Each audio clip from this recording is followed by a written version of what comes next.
Hello, myself Ravindra Kumar Meena, Assistant Professor of Geography. I welcome you all in this class of Geography. In this class, we teach human and economic geography.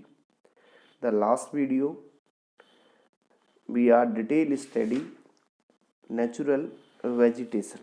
Today, we will study the word distribution of forest.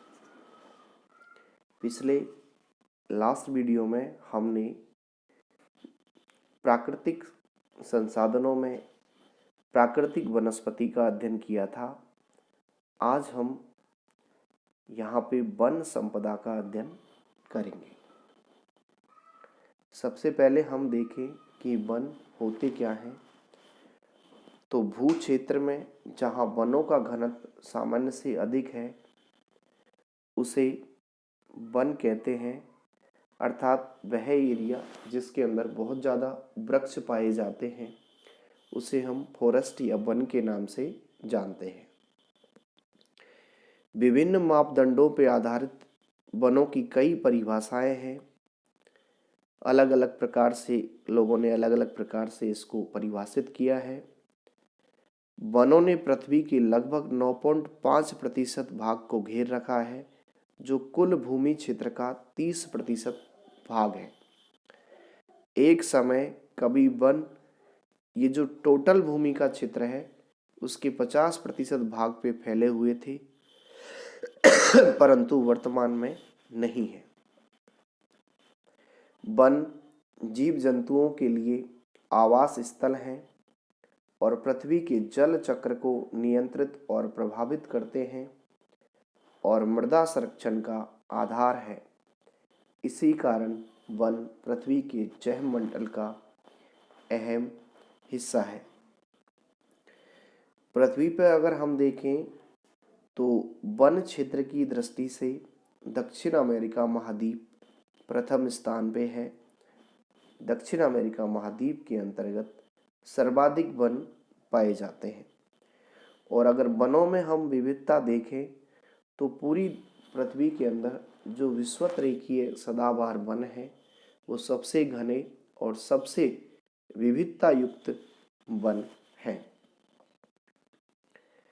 अब बड़ी समस्या ये हुई है वर्तमान में कि प्राचीन समय में जो 50% एरिया पे जो वन थे वो लगभग 9% एरिया पे रह गए हैं।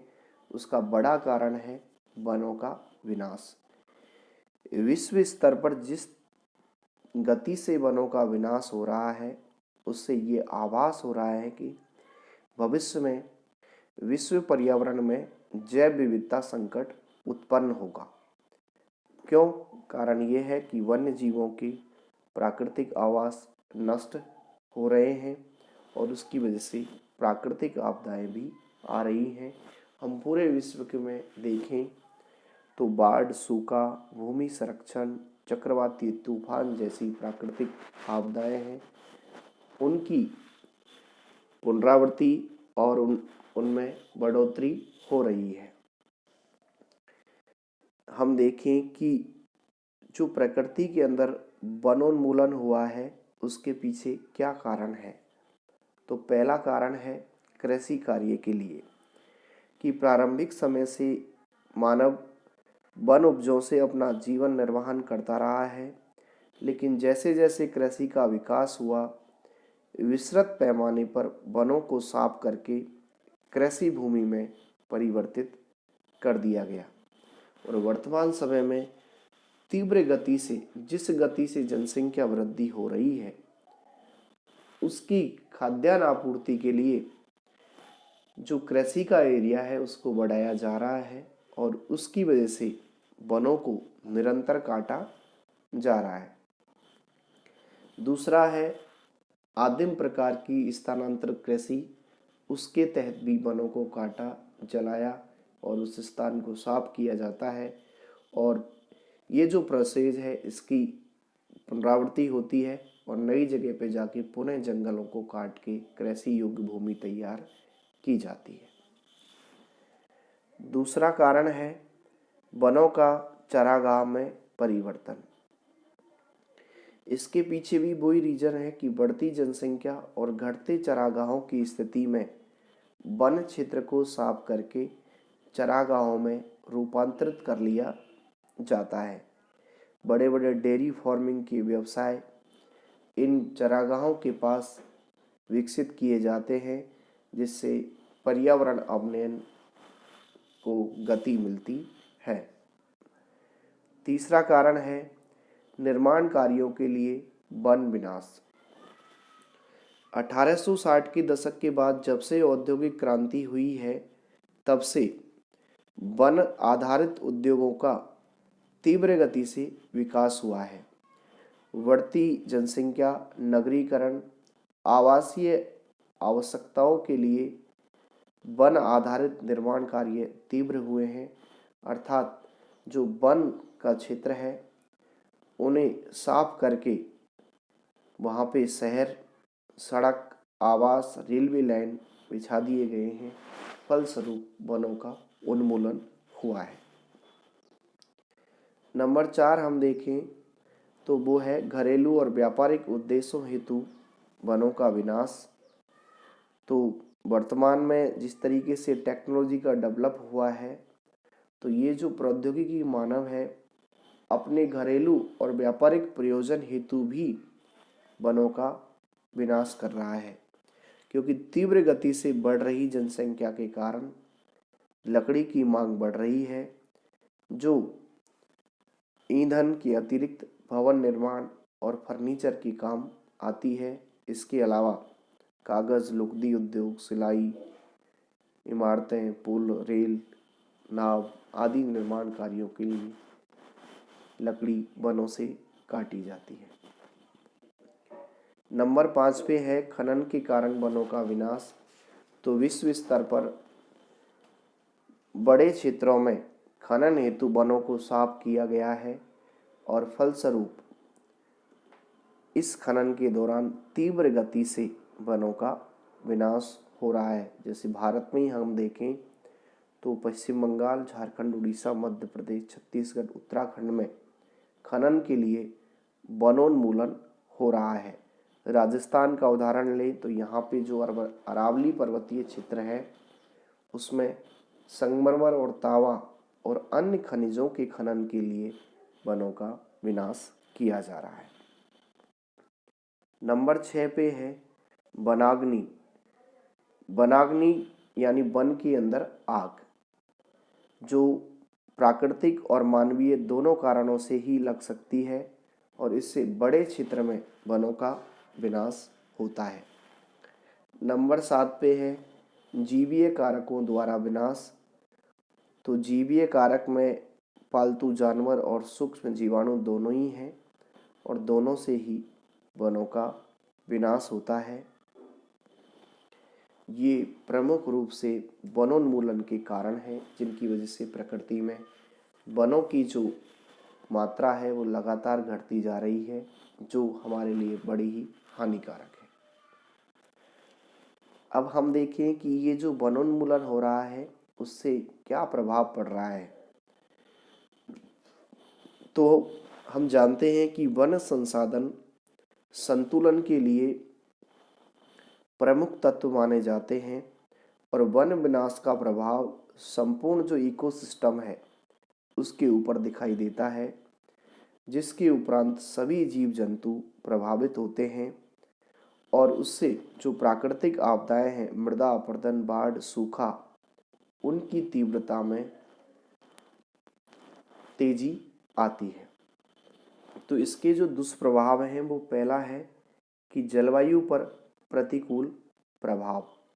क्लाइमेट के अंदर जब चेंजेस होता है तो उसकी वजह से अनावृष्टि, अतिवृष्टि, बाढ़ों की प्रवृत्ति, सूखा और अकाल जैसी समस्याएं उत्पन्न हो जाती हैं। दूसरा है बाढ़ों की पुनरावृत्ति। अधिक वर्षा वाले क्षेत्रों में अधिक बाढ़ आती है, क्योंकि जंगल के कटने से जो वृक्ष विहीन क्षेत्र होगा उसके अंदर बाढ़ है तेज गति से विनाश करती है। तीसरा है जल संसाधनों की मात्रा पर प्रभाव। तो वन विनाश के कारण जो वर्षा की मात्रा कम हो जाती है, तापमान बढ़ जाता है, जिससे सतही जल के स्रोत सूख जाते हैं और भूजल स्तर निचले स्तर पर चला जाता है। फलस्वरूप जल संसाधनों की मात्रा पर भी ये इस प्रकार का प्रभाव नजर आता है कि भूजल तीव्रता से घटता जाता है। नंबर 4 पे है मृदा अपरदन में वृद्धि। तो इससे मृदा की जो कटने की दर है वो बढ़ जाती है और बायोडाइवर्सिटी जो है, जैव विविधता, उसका ह्रास हो जाता है। वन पारिस्थितिक तंत्र में महत्वपूर्ण है। तो ये प्रभाव, इसके अलावा और भी बहुत सारे प्रभाव हैं जो वनोन्मूलन के कारण उत्पन्न हो रहे हैं। अब हम देखें कि इस वनोन्मूलन को कैसे रोकें। तो उसके लिए कि वनों की पोषणीय सीमा तक कटाई। पोषणीय सीमा तक की कटाई का मतलब है कि हम इतना यूज लें कि वनों की निरंतर वृद्धि भी होती रहे और उसकी जगह नए पेड़ लगाते रहें, ताकि जो क्षेत्रफल है वनों का कुल, उस पे असर नहीं पड़े। वनों की अग्नि से सुरक्षा, पिकनिक के लिए जंगलों में जाएं या फिर कहीं पे इस प्रकार की मानव निर्मित आग लगने की संभावना हो तो उसे हम रोक सकें, ये वनाग्नि से सुरक्षा है। वनों का हानिकारक कीटों से रक्षण, जिसमें अगर कोई इस प्रकार के कीड़े लगे हुए हैं तो वहाँ पे कीटनाशक दवाइयों का इस्तेमाल करके उन कीड़ों को नियंत्रित किया जा सकता है। चयनात्मक कटाई। चयनात्मक कटाई के अंदर संपूर्ण वृक्ष को न काटकर उसकी शाखाएं काटी जाएं, ताकि जो पारिस्थितिक संतुलन है वो एकाएक विकृत नहीं हो। इसके अलावा अन्य बहुत सारे और भी उपाय हैं, जिसमें हम जैसे ईंधन के लिए काटते हैं तो ईंधन के अन्य वैकल्पिक स्रोतों का इस्तेमाल करें या फिर पुनः वनीकरण करें और वनों की लाभ हानि के बारे में जन चेतना फैलाएं। सामाजिक वानिकी, कृषि वानिकी जैसी योजनाओं को प्रोत्साहित करें। राष्ट्रीय वन नीति के अनुरूप वनों का विकास किया जाए। साथ ही ये है कि वन संरक्षण से संबंधित नियमों का कठोरता से पालन भी किया जाए। चलते चलते लास्ट में हम देख लें वनों का महत्व। तो हम जानते हैं कि वनों का महत्व दुनिया का कोई भी देश हो, उसके विकास में बहुत ही बड़ा योगदान देता है। वन संपदा के कारण उनके आर्थिक विकास को गति मिलती है। भारत जैसे देशों में तो वृक्षों की पूजा की जाती है। प्राचीन समय में इस देश के ऋषि मुनियों द्वारा पेड़ों की छांव में ही अपने आश्रमों की स्थापना की जाती थी। विश्व में वन संपदा का बड़ा महत्व है। ये सारी चीज़ें से ये विदित हो रहा है कि वन बहुत ही जरूरी है। ये हमें कई सारी चीज़ें भेंट करते हैं, जिसमें ईंधन के लिए लकड़ी, औषधि, इमारती लकड़ी, ये कुछ वनों के मुख्य उत्पाद हैं। इसके अलावा कई सारे उद्योग वन उत्पाद पर ही निर्भर हैं। उन्हें कच्चे माल की प्राप्ति वनों से ही प्राप्त होती है। इसलिए कहा जाता है कि वन है तो जीवन है। Thank you.